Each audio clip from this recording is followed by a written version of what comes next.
अस्सलामुअलैकुम एवरीवन, कैसे हैं आप सब। आई होप आप सब ठीक होंगे। अल्हम्दुलिल्लाह मैं भी ठीक हूँ। तो आज के मेरे व्लॉग की शुरुआत हुई थोड़ी सी अलग। सुबह नाश्ता तो कर लिया था, उसके बाद मैं चली गई थी नीचे क्योंकि काफ़ी सारे काम निपटाने थे, खाना पकाना था और घर के छोटे मोटे काम थे। फटाफट से दाल चढ़ा दी और मसाले की दाल बन रही थी घर में। उसके बाद मेरे बेटे का खाना भी चढ़ा दिया था मैंने। उसमें मैंने बनाई थी मूंग की दाल और थूली। उसके बाद मैंने आटा गूंदा।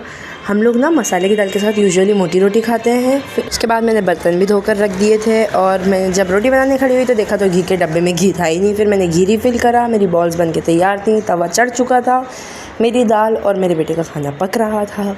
फिर मैंने फटाफट से मोटी मोटी और गोल गोल रोटियां बनाई, उसको अच्छे से सेक ली।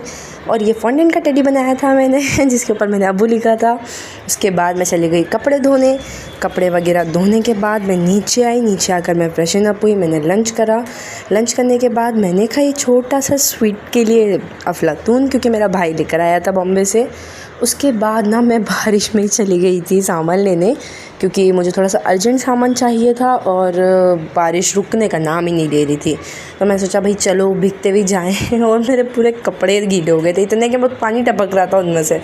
फिर फटाफट से मेरी क्लासेस के वहाँ गई। मैम से मुझे सामान लेना था, वो मैंने लिया और जब मैं निकली तो पानी और ज़्यादा तेज़ हो गया था।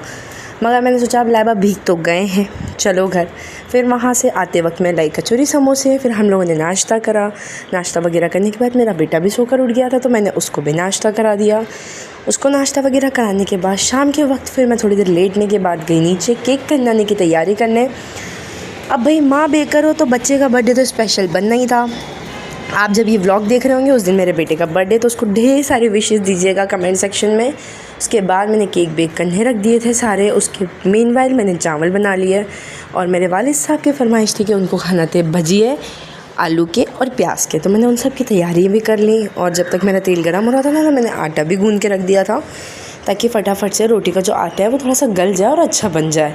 जब तेल गर्म हुआ तो मैंने फटाफट से उसके अंदर भजियों के एक ट्रिप डाल दी और उसके बाद मेरी रोटियां भी पकाना शुरू कर दी थी। भजिए तल रहे थे, रोटियां पक रही थी, काफ़ी सारे काम एक साथ कर रही थी मैं उस टाइम, और मेरे केक तो बेक हो ही रहे थे। फिर ऊपर आई, हम सब ने साथ में डिनर करा और डिनर करने के बाद ना मैं इतना थक गई थी कि मुझे कुछ शूट करने की हिम्मत नहीं थी। तो मैं बस ऐसी ये ब्लॉग ख़त्म करती हूँ। अगर आपको ये वीडियो पसंद आती है तो प्लीज़ वीडियो को लाइक करें, मेरे चैनल को सब्सक्राइब करके बेल आइकन दबाएं, अपने दोस्तों के साथ